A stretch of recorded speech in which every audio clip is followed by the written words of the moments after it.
Hi, everyone. Welcome back to the Mortgage Heroes Weekly Podcast. I'm Andy. And I'm Will. And today, this is two of us, man. Today, Dynamic just duo. the two of us. Hey, remember a long time ago, it was just the two of us? You and I. You and I. And then we had this other kid roll through. Yeah. So Brian's not here today. So this is rare, though, Yeah. because it hasn't been, you and I haven't done a show together in a couple months, probably. A month or so.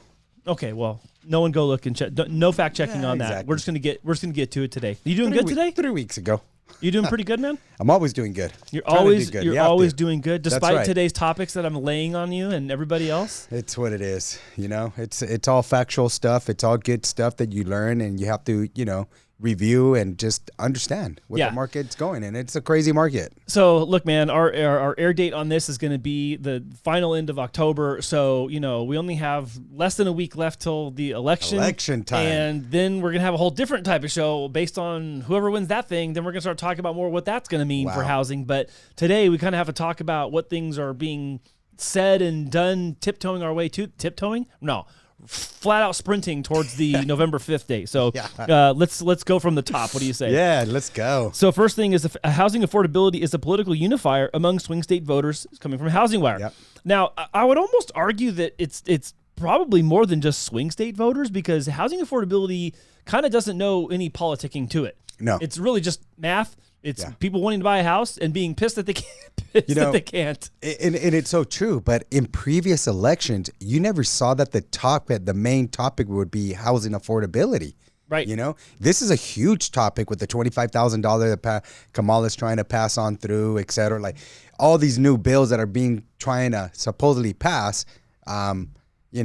We've never seen anything of such. Well, in it's previous it's one elections. big giant pitch session really is. until it's all said and done. Like everyone's, I'll do this and I'm going to do that and we're going to do, okay, that's fine. You can say that all day long, but like until rubber hits the road and you actually do it, it's great to say that. Most of the times there's always been taxes, right? And this time it it's is like housing affordability, tax shortage cuts. of homes, and it's just crazy. You have This is I talk to people and they say this is the most uncertainty time when electing a president. oh yeah. It's just one of the most confusing. Even though 2020 seemed like it was yesterday, I didn't feel like it was as uncertain as it is now. Yeah, correct. And 2016 didn't feel as uncertain as it is now. So, it is kind of that old saying, it's the economy, stupid. Like, it is the economy. Housing is a subset of that. And broadly, it is a problem for people regardless of which side you sit on the aisle. Yeah. Or if you're independent or you don't believe in any of this stuff, that's fine. Yes. But if the math ain't mathing, then you're not getting a house. That is a problem. So the lack of affordable housing is an issue. The lack of inventory is an issue. And it is interesting. I guess I'm kind of making the argument that it's not interesting. Right? Yeah. I'm saying it's not surprising at all that people are all. unified in this, because they're like, well, fine, I might believe this about what should be done or this left or right, but when it comes down to it, people are looking for more affordable housing. That's correct. I think where there's some maybe disagreement is in the how we get there. I think everyone agrees on the problem. But that's always been That's always the case, though, It's isn't always it? been and that's been going on for decades. Yeah. Well, so How are we gonna get there? Let's talk about a couple things that were mentioned here then. So the survey is obviously saying that people are agreeing that we need to do something about affordable housing. Yeah. Okay. Now there's a lot of different proposals. One of them is expanding government involvement. What do you think about that? Is that a good thing or a bad thing, and why? Well, again, it just depends on what kind of government involvement we're getting into. It's got to make sense for every community is going to be very different. So government involvement would be like making it easier for builders to have their permits, giving them better incentives to actually get them to want to build these homes. So that we can meet the home builds that are required on an annual basis. That's one of the things mentioned in here is the tax credit for building or even repairing rental housing. Now, but that doesn't make necessarily new housing for people to buy, but it's repairing current and existing housing. Yeah. Do you think that is a benefit? Or do you think that there could be some other angle to that where that's not all it's cracked up to be? Yeah, I don't think it's always all cracked up to be. Okay. Because here's the thing, Andy, when you're getting all these permits, you get the government saying one thing, but when you go to the local government, they do another. Mm-hmm. Because of the density, level. exactly. So we just got to get it right so that these builders can go out there and just with confidence just have here's what we're going to build. here's how we're going to make up for this density, right? And we continue to see that there's going to be more townhomes and condos being built. And that's the thing that kind of makes me like suspicious about broad sweeping legislation is like you can say that at the federal level, and even if it's supposed to supersede like local level, like there's going to be entanglements and fights about that in the courts or whatever, depending on what someone is trying to do or whatever. I mean, just look at locally here in San Diego, just a couple years ago, it's like, oh, ADUs, and now we have this special system where you can get fast track permitting if you accept one of our pre-designed and pre-approved floor plans. Well, that's fine, but you can only do one. Yeah. But then that lasted for like a minute and a half. And they're like, oh, now you can build as many as you can up to this many in this space. So that changed right away. Yeah. And because that was superseded by the state law. Exactly. And so, again, I know I'm saying this kind of semi-skeptically, but I don't always think that broad sweeping policy is the solution for the municipality by municipality problems. Yeah. Because they're all different. Correct. And we've seen this time and time again, too. Because of that, and because it's broad sweeping, there are cases where there's a lot of unintended consequences that actually turn out to be more trouble than they do in offering solutions. Exactly. And then they're also making it seem like, oh, yeah, it's going to be the cost of no impact fees and stuff like that. Well, guess what? When you go to the municipality level, there is all these impacts. The cost of actually building is a lot more expensive than what people may think, So it's like, well, is there a credit? Isn't there a credit? Is there an advantage or not an advantage? So those are the things that I'm talking about, like, do get in the way of the actual, what the government wants us to do, but the municipal layers don't allow for it. So let me bring you an example that Miguel Contreras, one of our realtor friends, and we were talking about the other day, which was these buildings are going in North Park. They're like kind of mid-rise buildings, and there are several hundred units in each of these little buildings. Yeah. And you're like, oh, great, that's awesome. We're going to provide some affordable housing, or let's say some rental housing. I don't know exactly if they're for sale or not, but whatever, whether they're for rental or for sale, we're going to provide housing. Yeah. So, okay, great. That looks like a great solution. Part of that, though, is that they're killing parking space around the block and making it more open for like bus and bicycle, which is fine if you work in that area or you're just going to go by foot in that area. But what's happening is at the same time that this is occurring, a friend of mine who had a store down in North Park closed the shop because their parking is now unavailable to the patrons that were coming to the store. Oh, wow. And so now you have that vacancy that's going to happen on the business side that does bring business to the area because people outside the area that come to buy from her can't anymore or won't because of lack of parking. Yeah. So it's like, yes, you're doing this on this side, but over here, now you have an economic, I'll say dent, if you will. Yeah. And this is just one example. I'm not saying that one little store but it's true. tells the tale, but it's that store times however many others that are having that same problem in these neighborhoods. Yeah. So again, I'm not saying I have a solution. I'm just giving you an example of, we're helping housing over here, but it's actually having another impact on the economy, on the local microeconomics of that same neighborhood right there.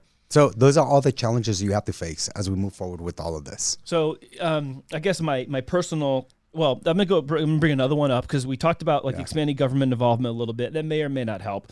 Tax credits for building or repairing rental housing, again, may or may not help. Down payment assistance.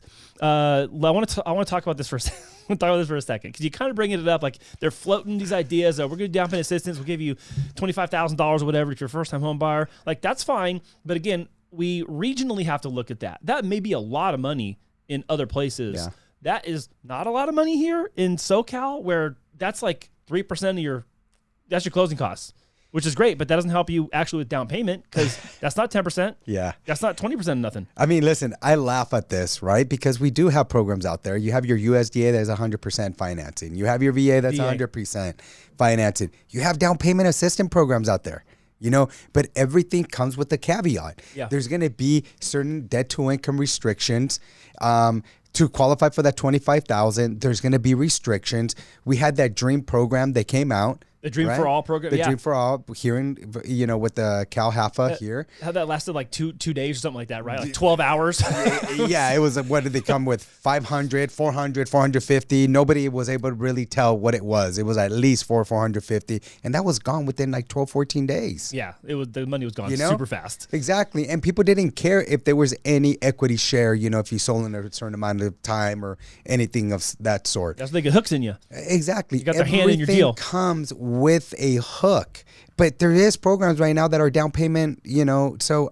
But some people will take that. Yeah, no down payment. It's like they won't take it because the interest rate's higher because you have no skin in the game. Yeah, but hold on. But remember how we talk about how renting is always going to continue increasing in cost? Yeah. So even if they got their hook in me, but I can buy a place that I own on paper, even if it's co-shared and ownership on paper, but my payment's going to be the same, I'm future insulating that my payment's not going to be going up. Yeah, right. correct. I mean, I know I'm arguing you right now, but I know we also make that point in certain circumstances too. No, and it's very true, very valid. What I'm trying to go with this is I don't think that's going to solve our problem. That's just kind of like, okay, good, sounds good. Well, it doesn't solve but inventory. As you start shopping and you start, okay, I qualify for this 25,000, and now you can't find a home, or you see because the interest rates is much higher than if you did have your own 3% or 3.5% for FHA, then you kind of maybe I want to come up with my own 3. You know what I mean? And I'd have to have that 1% interest rate higher because I'm going with the $25,000 gift or grant or however it's going to work out. So is it your consensus that the down payment assistance really is only one part of it's one leg of a 4-leg table, and so it doesn't really help the whole thing stand? Correct. Okay. Correct. I mean, we have these options already. Yeah. So 25,000, that sounds cool, but Yeah. I don't think that's going to be solving our problem, our buyer problem. And in the spirit of us like collectively wanting people to have home ownership in the United States, I do hope it works. I don't know who it's going to work for. I just hope that it works for somebody. And then people that need that in order to get in, I hope that it helps them out. Yeah, I am happy that both sides of the Republicans and Democrats are thinking about this crisis, understanding like what do we need to do in order to improve our situation. So I do like all of that stuff. But one thing is that they're talking about it. The other thing is that they're going to implement it. Got to do something about it. Exactly. Yeah, you can talk about it all day long, but eventually someone's going to have to do something about it. And it can only, and also I'd say it can only go so far before there really becomes a much louder outcry. Exactly. And then remember, when they implement these new rules, it's like it takes effect tomorrow. It's not a light switch. What do you mean? No. It takes time. It takes time. Coming in 2042. Yeah. Back in 2024, we passed a law that now 18 years later. It's similar, and I'm going to go backtrack to this, similar to like when the Fed reduced the Fed funds rate, by 50 basis points, right? Yeah. Interest rates were better a month prior to their announcement. As soon as they announced that, the day, the following day, the rates went up. And then the second day they announced that, the rates went up. And it's been going up ever since then. Yeah. But people, here's the regular consumers like, wait a minute, I heard that the Fed reduced the rates by 50 basis points. Yeah. Guess what? There was no effect. Well, and here's the thing about that, and we talked about this a little bit last week. You brought it up. It's jobs. Yeah, jobs is a big part of that. They've been so data reliant for so long that if you're gonna lean on the data better hold your weight. Exactly. So I don't know. Maybe we got to put something right here that they got to agree that we no longer get false data when it comes to jobs. Good luck. You know what? I would love that. That'd be fantastic. Like really, let's include the proper, jobs. No changing of the definitions of what a recession is, and oh God, we're gonna get ourselves in trouble online. I know. Sorry. No, it's okay. Let's. The last thing they mentioned here was expanding housing voucher access. I'm not sure how that's gonna help, because not that subsidies are necessarily bad, but I know that they can be overused or abused. There are certain circumstances where there are subsidies in place for a purpose and a reason, not for you to go without changing your situation. Correct. No, barring disability permanently, barring that kind of, I'm not talking about those situations. I'm talking about people that are able to go work and able to do things and choosing not to. The willingness factor for me is the change of whether I like or dislike vouchers. So So how did you like that?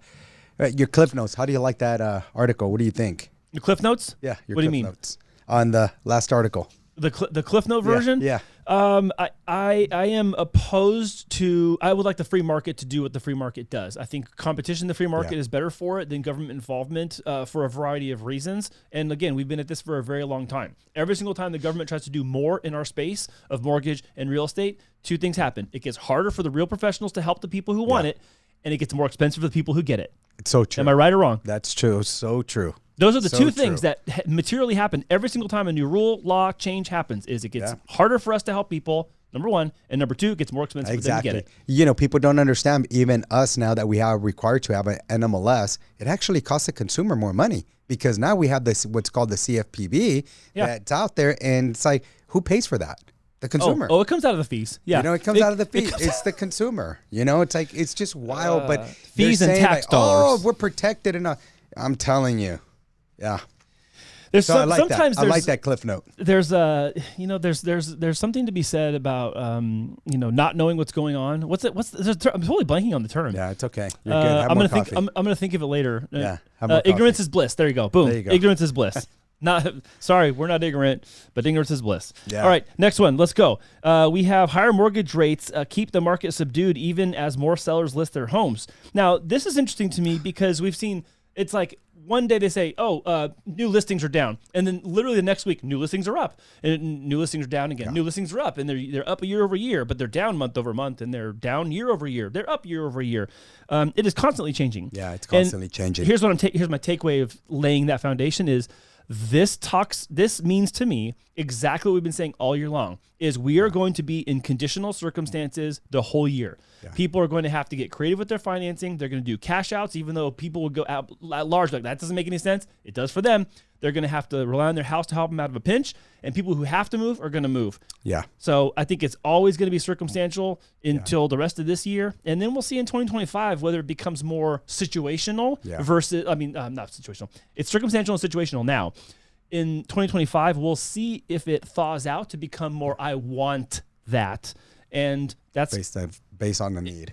Yeah, or just the desire. Like, I want a new car. Correct. I want a bigger house. I want a pool. You don't need a pool. Yeah. You want a pool. Yeah. I think more people right now are going more basing their new, purchase and everything like that. Their big purchase is going to be based on needs. Yeah.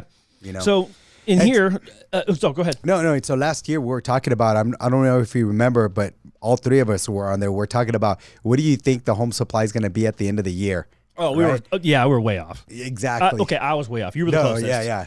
But so yes, I agree. Right now we've had from last year 34% more homes available than we did last year. Last year we were running like 450-ish, 500 almost. And now we're at currently I revisit that, we're like at 762,000. Yeah. And what's normal, so you guys understand, what was normal prior to pre-pandemic levels was like 1,100,000 homes available at any given time, monthly basis in the nation, nationwide. Yeah. So seeing that at 700 and some thousand is not too bad. It's better, but we're coming out of the ditch. Exactly. It's like we're crawling out of the ditch. It's like we have one arm out the ditch, but the second arm and the rest of the body is kind of still in it. The other difference too is when we had those 1,100,000, affordability was there. Yeah. We weren't in this affordability. You have more price crisis. competition, right? Exactly. It's like, if I got to sell my house, I got to price it lower than the next guy or two houses over, whatever it is. Yeah. So that's at play too. Yeah. But again, low rates fueled price escalation through the roof in a lot of places. I think the thing that I'm most concerned about this particular article is this quote halfway down your first page. We're just very slowly adjusting to this new normal of higher mortgage rates. Look, do I like higher mortgage rates than lower? No. Do I like lower rates? Yes. But I also know that it's not the only thing. And us talking about it becoming normal is abnormal for the majority of our population. They are used to the Fed being at 0 to 0.25% and rates in now the 4s. That was since 2009, 10 more or less? We have become accustomed to low rates for everything all the time. Yeah. And it's going to take a long time for people to become unaccustomed to that. So you got a credit card in the 20s, car loan in the teens, guess what? Your car loan's not going to be 4% on a used car or 5%. I mean, even new cars now aren't at 0. I don't see a lot of 0% deals anymore. No. I see 1.99 or 2.99, but they still got something baked in there because they have to. So they got to carry the cost. Credit cards on average, I saw it was 28%. Credit cards, 28%. That's crazy. Hey, by the way, that's a heck of a return. That's a heck of a return. You want to start lending money for credit card? Yeah, no, I don't want none of that business. None of that noise. High risk. So we're at what they're calling recessionary levels for housing permits for 5-unit housing, multifamily. Yeah. But does that have anything to do with people getting adjusted to mortgage rates?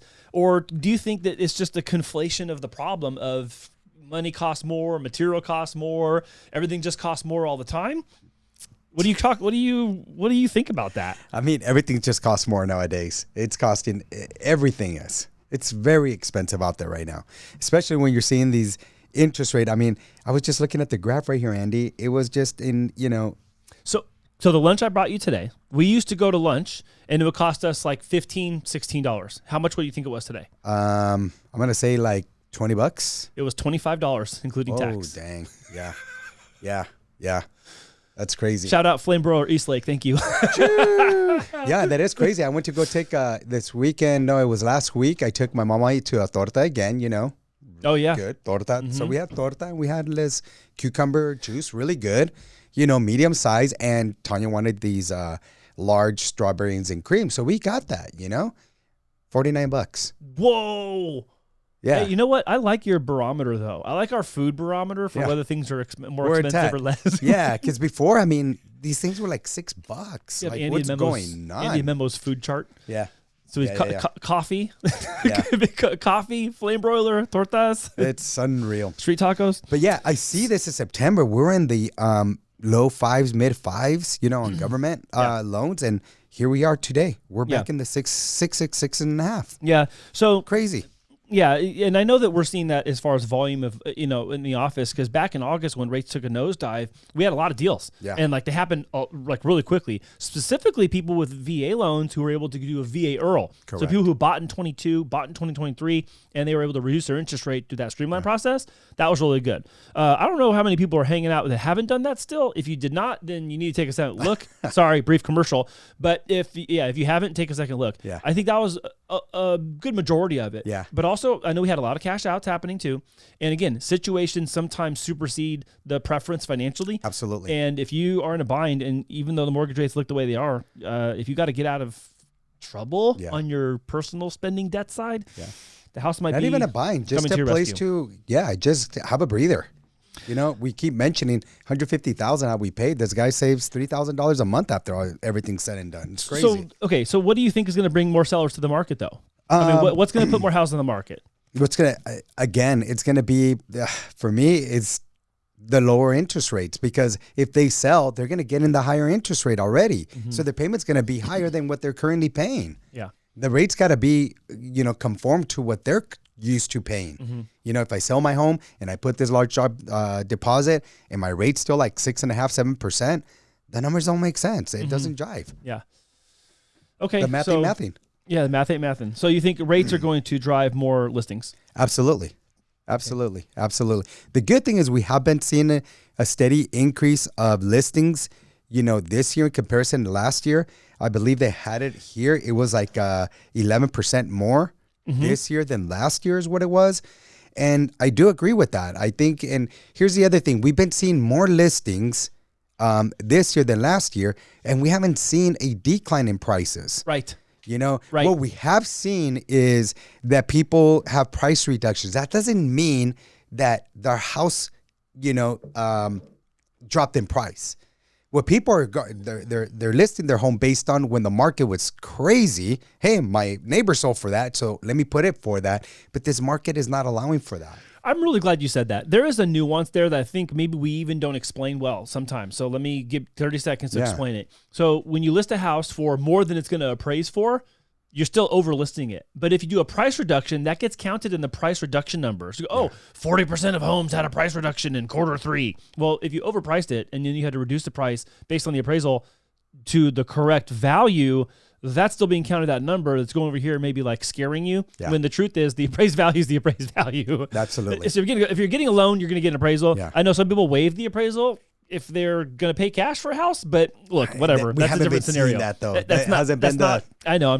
It's just a nuance. But yeah, right now we're seeing more sellers contributing towards buyers' closing costs. We've been seeing that. Yep. We've been seeing less bidding wars. Mm-hmm. So I think it's good. For me personally, I would probably price my home under market value to create some type of bidding war to really see what the market, holds for me as far as what people are willing to pay for that property. Yeah. I do it the other way. And I think there's a little bit of a hidden forecast in this article too, because they're talking about housing starts for attached properties being up, statistically substantially up. Condo starts jumping 8.1%. Yeah. That's a lot. Because it's not only the type of home, but it's Yeah. We've reset where the starter home is. Yeah. You know, if the median house price was like $250,000 a couple of years ago, and now it's like 400 something. Exactly. That may not be approachable for someone who's trying to buy their first house across the country. I know here in San Diego, we're not just talking San Diego. You're in other parts of the country where you can find a house for 200 or 300. That's amazing. But when it comes to new starts and permits and housing and listings and sellers, it's going to be these attached homes. It's going to be these townhomes. It's going to be these multifamily units, and it's going to be these condos that are probably going to drive the first-time home buyer back into the front door. Yeah, and that's what they have to do. Yeah, I like that part right here where it says recently released data from Zillow shows that housing starts were down from a second straight year in 2023. Although activity remains above pre-pandemic levels, real estate listings giant reported that builders have pivoted toward condominiums and townhomes in their efforts to create more starter home supply and lower price points. And we've been seeing this. If you go by Olympian High School, we see this in our neck of the woods because we're so landlocked that it's cheaper for us to build up, you know, and bring more people in and create these Truman Show communities that we spoke about a couple of weeks ago. I've been seeing a lot of that anywhere we're going. You know, in San Diego, it's like we've been seeing more of that. Yeah. It's building up, not much more building out. That's probably just going to continue. And you're going to see a lot more concentration of people building like you are too on your own project of, hey, I already got this lot, this substantially sized lot that I can add another unit, 2 units, or convert a garage as well. People are going to do that, man. We're going to slam a lot more people into the same space we have without expanding that space. Exactly. And then we'll have the next set of challenges, which is going to be like commuting and oh, I'm not going to go down there. No, totally. Well, you know, in my case, I don't have a lot. I actually don't. So I'm building the garage and I'm building up. Yeah. Right? I was saying that relative to like a condominium. No, totally. I totally understand. What I'm going with is we just got to get creative with what we have, especially with the new rules and regulations with ADUs in California and all that. We just got to get creative with it. Yeah. Yeah. So what do you think is going to happen this, you know, last question for this section. So what do you think is going to happen like this November, December? Because I had talked a couple weeks ago about how we're a quarter tick to the right, where our summer was our spring and now our fall is our summer. So summer became fall or fall became summer. So do you think that we're actually going to have more listings this year at December? I think I think we'll have more once we identify who that new president's going to be. I really feel that. So it's back to the election anchor. A lot. I think there's more influence in this election, you know, because housing is the top of the topic for this election right now with these presidents. I really think that that's putting a hold on people on what am I going to do? Yeah. You know? So, again, this is a conversation I never had before. Yeah, I think so. I think a lot of people are talking about it. What's interesting to me is that it's actually not the top of the sound bites that are going out. Well, the sound bites are all this trash talk and mudslinging and all that kind of bullcrap. But it's not the primary talking point that is being shouted from the mountaintops. It's he sucks, she sucks, and all that stuff. Yeah, whatever it is. I think after the 5th, I think we're going to see a lot more people making creative moves. Okay, I'm already there. I've got to figure this out, and I just got to go now. We should do that. We'll just start doing the show that way, where all we do, you just talk crap about me the whole time. I'll talk crap about you and talk about how you don't park straight, and you're like, oh, Andy's car's dirty. You know what? All right, let's move on. Yeah. Amid affordability crisis, builders continue to pivot towards condos and townhomes. Now, this is what we're seeing here locally. This is obviously clearly saying this across the country too, because here's the among the 50 largest metros, you have Pittsburgh, Indianapolis, Dallas, New York, and Las Vegas are still issuing the most permits when compared to before the pandemic. Yeah. Now, these are places in different states and in much different demographics of our nation. Our nation's huge, right? I know. Duh. But, you know, they're clearly signaling and taking action on the multi-housing front. Or not, I shouldn't say attached housing. Yeah. I like it right here where it says just construction activity fell for the second consecutive year, but remains above the pre-pandemic pace. You know, and I'm like, I wonder why, right? Like, I just wonder why. And it makes me laugh because, you know, builders, they operate like a mafia. Yeah. Right? Yep. Like, hey, why do we need to build and have a surplus of homes? Then we're just going to shoot ourselves in the foot. Yeah. One, it's going to be a disservice to them because of the high cost of construction, right? So if they do a higher volume and they don't meet that, they already paid that top dollar for that. Yeah. So they can lose a lot of money. just with that alone. Yeah. And then the other thing, what happens with new builders, they can control their margins. So they could offer they could offer certain incentives to the consumer, right? To make sure it's something that, it's appeasing to the new buyer. Like, well, let me help you with the 2-1 buy down. So I think this is what I was saying a couple minutes ago, or 2 segments ago now. I think this is letting the market do what the market does. Let the free market operate. Yeah. Because when you give builders a choice of what kind of house they can build with the let's say the remaining, square footage of land, the acreage that's there, how many units can I make that maintains a certain margin that's profitable that I can do within a certain period of time that appetizes that meets the appetite of the market for demand by bringing some inventory. And I think you see that in this number that they kind of snuck in at the bottom. The median lot area fell by 700 square feet, of course, when compared to the previous year. Yeah. The median home size remained at 2,200 square feet. Along with other small, the number of single-family starts with the porch or patio also fell. So it's this, we have to get kind of like tighter in order to maintain margin to justify even doing the thing. Yeah. If we need more housing, there has to be some meat on the bone for them. Otherwise, why are they going to do it? Yeah. Otherwise, you know what you end up with if they don't? Government housing. Exactly. You just get a concrete building with a door, maybe, and a lock, maybe. Couple windows. Yeah, no floor. Okay, I'm not going to trash government building. They're shutting down our show right now. Yeah.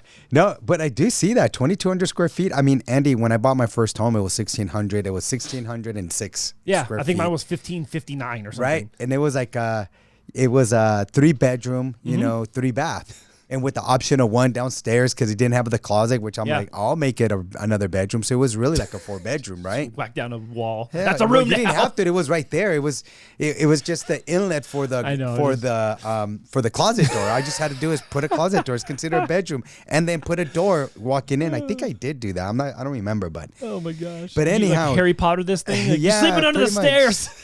But pretty much, because us Hispanic people, we have a lot of company coming. So here you go. There's your bedroom. Smallest kids can go hang out in there. Yeah. No, it's actually a pretty large room, So do you think this is the solution, though? Do you think that condos is the solution? I know this is what's happening. So do you think that this is a good long-term solution? Or do you think this is barely a Band-Aid and then we're going to have another bigger problem later? Oh, this is a Band-Aid. Definitely a Band-Aid. I mean, again, for us in San Diego, we're landlocked. Do you feel that way about ADUs too? Are ADUs just a Band-Aid, or do you think that's a long-term solution? Well, we're running out of space. Yeah. These are all Band-Aids, and our population keeps growing. Mm-hmm.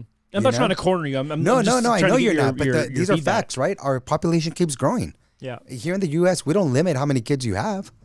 Yeah. Okay. Well, I'm gonna go there.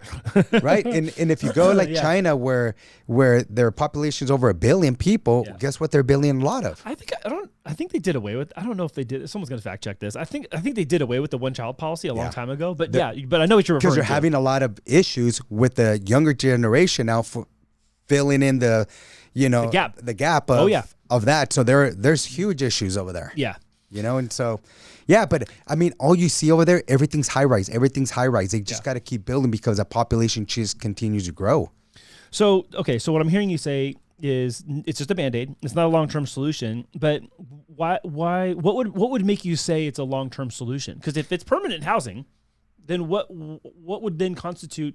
If it's permanent housing and it's not a long-term solution, what would constitute a long-term solution? Long-term solution that they're going to have to build out. People are going to be with just building and expanding out, using the areas that are not near your downtown. Here in downtown San Diego, like we're done. There's nothing. What else can you do? Yeah. ADUs or tear down buildings and build up. Mm-hmm. Because if you continue to do, cover the land with just single family residents, you run out of space. It's done. You got to go down to El Cajon, Alpine, and continue to go all that way. My memory's trying to remind me of something where someone converted a mall. I'll have to bring this back to another show. Yeah. Someone converted a mall into apartments or condos or something. That's going to be the mall in downtown. Oh, really? Yes. Okay, I was thinking like a different region. I saw this. I saw an article about this. That's what it is. Oh, it's right there. Yeah, Hardin Plaza. Well, I just learned that right now that downtown's going to become residential. If you go I actually there, didn't know that. If you go there, which is crazy, I went like 3 years ago thinking there's a Nordstrom there still. Yes, go ahead. Gone. It was gone. Yeah, you know why I thought that? My brother-in-law does air balancing he had done air balancing on that, and there was going to be a research facility going in and part of that for biotech. That's why I didn't think it was residential. But it's becoming residential. Yeah. Oh, okay. That's what's in the talks right now, that they're going to make it all condos. Oh, okay. I didn't know that. Yeah. Okay. Well, So, all right. Well, condos and townhomes are the hot the Yeah. hot the what do they call it, the hot out of the oven. Yeah. The bun's hot out of the oven. The bread is hot out of the oven, and it's townhomes and condos. Yep. I think we're destined to see more of this in 2025. I cannot imagine this going lower.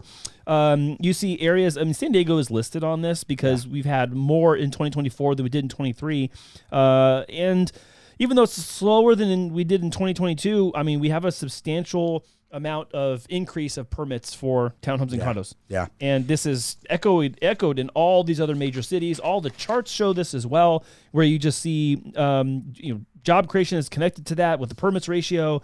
So, I mean, it's hard to sit and have any other conclusive summary than this is just the way it's going to trend. Exactly. And this has been going on for decades, on our building. This is not just an issue that just came up a couple of years ago. Back in 2000, I think we had to build at least 1.2 or 1.3 million homes a year to keep up. And they were like 20 years behind. So that's just your number there. The reason I said that is because at the very end of the article, it says here, to address the 4.5 million shortage, 4.5 million home shortage in the U.S. Yeah. We're only 4.5 million shy. What would that do to prices? Can you imagine if like 4.5 million new places came on board, and even like in 3 or 4 years, that would be gnarly. Well, just think about it. Back in the 2010-9, I think we had like 1.5, 1.6 million after the collapse. Yeah, correct. So and prices took look a at what that nosedive. did. Well, the prices took a nosedive, and there was barely any banks around to lend on the purchasing of that. Oh, man. So there you have it. Okay, let's finish today with down payments dropping from historic highs. I think this is like super obvious, but there's a couple questions I had for you specifically on the front lines of this I wanted to talk to you about. So article is stating exactly that. Down payments are down. They're dropping from historic highs, which came from the historic rise of home values after 2020, 2021. Rates were low. Values are high. Equity is still at an all-time high with, I think, like $17 trillion or $19 trillion of collective home equity across the nation. Yeah. But down payments are dropping, I think, for a couple of reasons.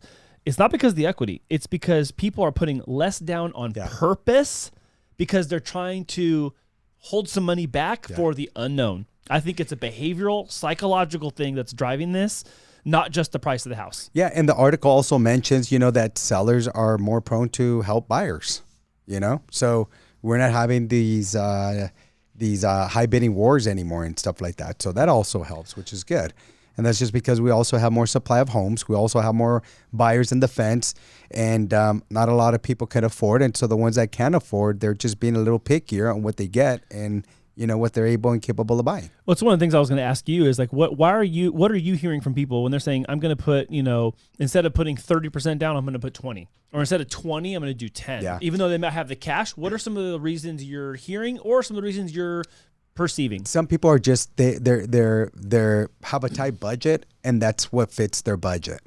And so sometimes when you have that one person that thought he was going to go with 30%, he may go with 20 because he wants that extra 10% to be a buffer for any case of emergency. Mm-hmm. A lot of people are just contemplating, I can't put all my eggs in one basket. See, that's what I'm getting at, man. I think that the tone has changed. Of course. I think before it was like, oh, we got all this gobs of money, let's just put as much as we can so we can have the cheapest house payment as possible, which of course, that makes financial sense. That makes great financial sense. Yeah. However, if you drain your bank in order to do that, now you're left with nothing in the case of an emergency. That's also a different issue. And I think that there's this growing concern that people must be more financially prepared now than they did feel 4 years ago, or even 8 years ago. And again, our community, there's been facts talked about that they're concerned about their employment. Oh, yeah. They're like, well, we don't know where we're going to be, so I'd rather have extra additional funds and not have to put all of it, as a down payment. Yeah. People are being a lot more cautious. Yeah. Remember, we've been in this trajectory of interest rates rising for over 2 years, and so people, this is the new, what they're getting accustomed to. Things are costing more, everything's getting a lot more expensive, so I need to have a better buffer now. The other thing I want to mention too, and I know this might be a smaller percentage of what's happening, but I know it's happening, is when people are selling their house and they have a HELOC, well, that means that there's less equity for them left, and then that means there's less for them to use on the purchase side. So that's one scenario. The other scenario is HELOC or no HELOC, people carry a lot of personal debt. So if you had $50,000, $75,000, $100,000 of personal debt, and you pay that off with the proceeds of your sale, then you have naturally less money for your down payment to go towards a new purchase. So some of this, I think, is just a default outcome of people paying off stuff that the previous home had to help them acquire or basically had lent against. Yeah. And now you just got less. Even if they didn't have a HELOC, right? They just had debt, credit card debt, car debt. Yeah. Hey, I have all these proceeds now. I might as well just pay that because I'm going to go in the other one and it just makes more sense. Well, in how many cases where you have to pay it off in order for the DTI and the new purchase to make sense? Right. Like, oh, I have to pay all this stuff off in order to be able to buy the new place? Yeah, you do. Yeah. So then there's naturally just less down payment. But I do like that. A new report by Realtor.com shows that the median down payment homeowners plunked down for their July to September of 2024 was an average of 14.5 or $30,300 of down payment. I mean, we work with a lot of military, so they're not required to put down payment. Right. So at the same time, this didn't address whether is it just down payment or could it be closing costs, but it's just down payment, right? Well, yeah, and I think there's just the other element of this where people, yes, they just naturally have less. Yeah. So that's kind of a duh. Yeah, they have less money, so yeah, down payments are less. I think I think the overriding thing for me is it's the personal choice. Yeah. It's people saying I could put more down. I do not want to. And it's not because they think it's going to become devalue. Like when you buy a car, you put, I'm going to put 50% down. The car's worth 50% the second you drive it off the lot or whatever that number is.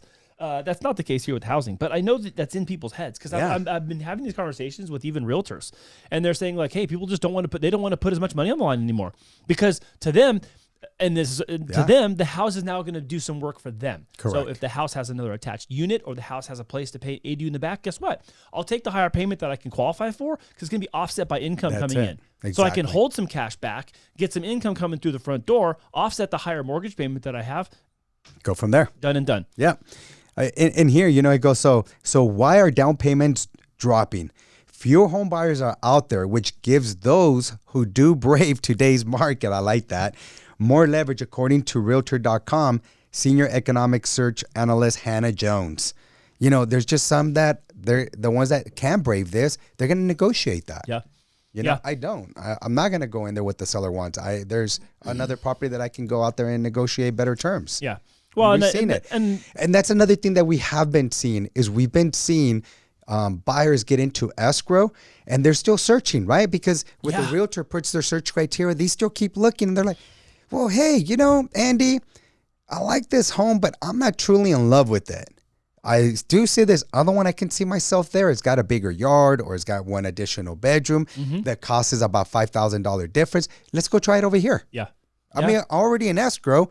Let me see if I could put better negotiation terms over here. Maybe they'll give me a $10,000 credit. Let's just try it. What does that hurt? What do I have to lose? Yeah. What do I have to lose? Yeah. And so they do that, and next thing you know, we're canceling an escrow. Yeah. Because we have seen an uptick in escrow cancellations, not due to them not buying, due to they found a different property that they, really like. So then where do you find yourself on the argument side, not argument, on the pro and con side of if you have that much money in order to be that choosy, do you think people should in a tight inventory market or not? Should they be that choosy or not?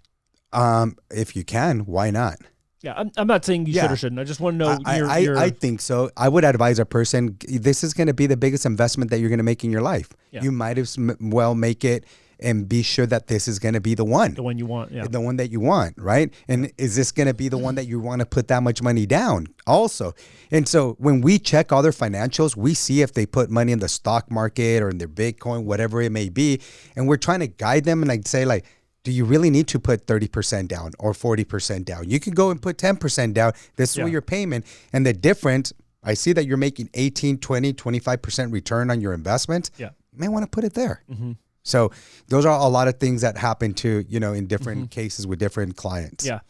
Yeah, and I know that this is going to be a probably more robust conversation as we get to the end of 24 and into 2025, because I think as the economics continue to be more revealing and we learn more about what is working right in the economy and what might be the trouble spots in the economy, as that becomes more clear, I think that we're probably going to see down payments go down because people have changed their behavior about money.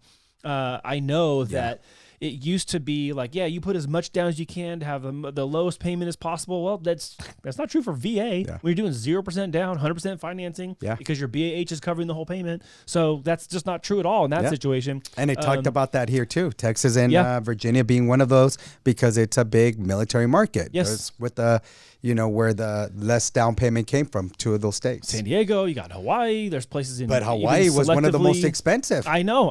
Which is crazy, right? I'm just talking about pockets of like military, man. It's like where that is, the numbers are going to be skewed and distorted because of that. Because there's just a much higher ratio of people who live there use VA than other spots in the country where there's no central base or anything. And I mean, you look at Texas, well, guess what? They have 44% more inventory this year than they did last year. Yeah. Well, they've been building like crazy out there, man. I don't know if I told you or not. I had to like make a pit stop across the country. I stopped in Dallas, but like we missed a flight, so I had to stay at a friend's house one of our friends who moved out there. Dude, there was construction everywhere right now in Dallas, like in Dallas, and then even in like the suburbs. Yeah, dude, there's new homes everywhere. It's right now a builder's paradise. I see his stuff on Instagram all the time, like new Texas house here, building, but not enough. I don't know. Enough. I don't know, man. I think maybe that seems like a lot, though. It does, but it's not enough, Andy. Our population, they say every 50 years, our population doubles. I get that, but that's a long time too. I'm saying like, I don't know that the amount of, obviously I think in this moment in time, this snapshot in time, whatever's being built in Texas is going to be absorbed. There's the inventory. Of course. There's still people moving from other areas to Texas for a variety of reasons. Yeah, but what I'm saying, they're still not building enough homes. Oh, I know. They're still building homes enough for people to get in and still sell them at high market levels. What do we say? Yeah, we're still 4.5 million units behind where we should be. I think that's kind of low. That's not going to be solved overnight. But here's the thing with our real estate. Our real estate market is changing so fast because the interest rates make those changes, those drastic changes for us. And that's something we can't control. That's something we can predict later, because we have so many things that, you got the jobless claims, you have, your consumer price index, you have consumer confidence, you have permits, you have all these things that make interest rates go sway either to benefit the consumer or be at a disadvantage. And lately we've been seeing it for the last almost month now. It's just been a disadvantage. We've been getting hit. Again, October becomes that reminder of the last October and the previous October. It's been brutal. I'm starting to dislike the month of October financially. Yes. It used to be like, damn, trick or treat, give me something good to eat, right?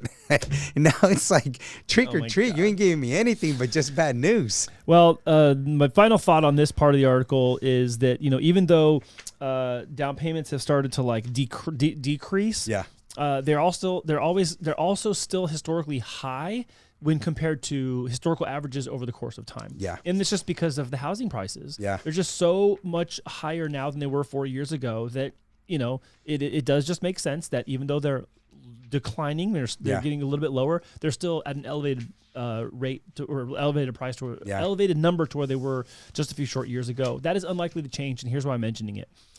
That just goes back to the point of this is going to separate the haves and the have-nots. Yeah. And that's my number one sticking point when it comes to housing is it's becoming less and less of a opportunity for people who have probably worked hard to save, but their rate of savings got outpaced by the home price appreciation of the last 36, 48 months.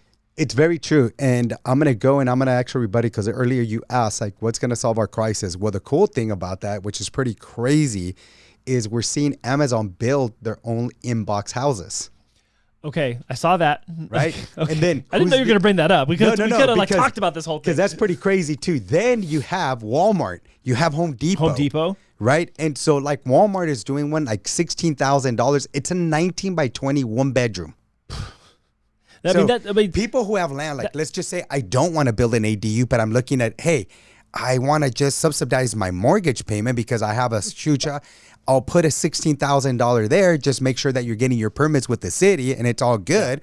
But then you can put maybe 2 or 3 of those. And right now, 1 bedroom here in San Diego is renting anywhere from $1,800 all the way upwards to like $2,800 a month. Crazy. You know, and these things look pretty. I saw on YouTube the Amazon one, and they're 2 levels. There's some that are 2 levels. Well, even remember Boxable? 4 bedrooms. Like that Boxable thing where you can put them together side by side, top to bottom. Like, Andy, it comes with a forklift. You bring it in with a forklift and you put it together. You get a couple of friends. I think you need to clarify that. I don't think it comes with a forklift. No, it doesn't come. I'm sorry. It does not come with the forklift. I'm just picking on you. But you can get a forklift to just come and deliver that thing. It's crazy. Free with your home purchase. You get your own forklift. It's a home in the box. Oh my gosh. Ready for you to assemble. Amazon's like $30,000, and then the Walmart's 19 by 20, and it's like $15,900. I'd like to buy that with my Affirm 18-month pay. Yeah. But there you go. You can buy these things with the credit card, right? So Andy, if your credit card's anywhere from 16 to 18%, but you're buying 16, right? You're so buying crazy. it for 16,000, and you rent this thing out for 1,800. Your math. Oh, I don't know what that is off the top of my head. 1,800. You're going to be in the positive. 12, you're going to be in the positive. Way positive. You'll pay that investment out like. I'm fast. Just sorry as you're throwing numbers at me. You know what my mind was thinking? You're paying less than a year. You know what my mind was thinking right now? I'm like, I wonder if they're going to sell gift cards for that. Amazon gift card. That's a good idea. Yeah. You get that for Christmas in your stocking. Oh, Amazon gift card. It's for a house. Yeah. It's for a 19 by 20 box. But that could be a good solution to some of these things. Man. So, gosh, wow. There we go. Well, I think we'll have to come back to that because there's actually a couple of other things I've seen too that it might be worth talking about as far as like what do they call it? Tiny housing. Tiny housing. A lot of tiny housing. People need ideas. People need ideas. They need to have this understanding. There's certain ways to subsidize their payments. Or some people that have all this land, they don't even know. They don't know how they can leverage and utilize that. Yeah. You know, so I wanted to throw that out there because let's give some of these people some ideas out there. Things can be affordable, right? If you make it. The landscape of real estate continues to surprise me in a lot of ways and not surprise me in others. And this is one of those where I'm just so surprised. And I don't know why you're so surprised, because you're the one that always says, because of we're having these mortgage challenges, the government's going to have to step in and get creative. That's what's happening. The real estate market is getting very creative. Yeah, I think I'm saying that in the sense of like how many different types of tiny home solutions I've seen is surprising to me. Like I didn't think you go to Home Depot and they got like the big shed out in the front. You're like, oh, that's a really nice shed for $5,000 or whatever. And then now you're like, oh, it's not a shed, it's a house. Correct. And you say that, but Ronnie actually, I went to his house and they got one of those sheds. Mm-hmm. And he has a Bobcat. And it's for an office, right? But no, this one you didn't need a Bobcat. It was just a forklift, Andy. Going back to that. Okay. Ronnie just buys his own big dirt toys. Listen, it had all the stucco, nice windows. His neighbor actually does roofing, put nice roof to match his house. I want to go. It looks great. You'd be That's like, cool.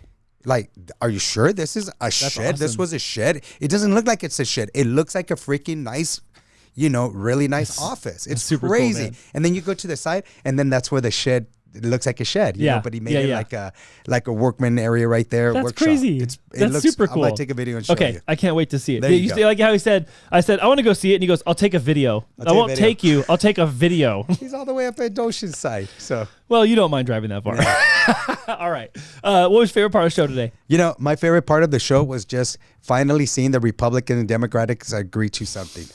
So there it is. They're finally talking about what solutions we're going to find here so that we can help our nation just, afford homes. So, we agree. There you go. Housing's too expensive. I like it. Okay, so I want to talk about the down payment. I think that we are starting to see an actual tangible change in the buyer behavior and the consumer behavior as we see more millennials and Gen Z come into housing. They look at it different. They look at it different than the baby boomers. Yeah. They just see it as a whole different game than they do just a place to rest your head at night, come back to at the end of the day, put your feet up, sit back on the recliner, kick your feet up and watch the game. They just look at it different. Yeah. And that is now, I think, starting to infiltrate all these statistics and the data we look at.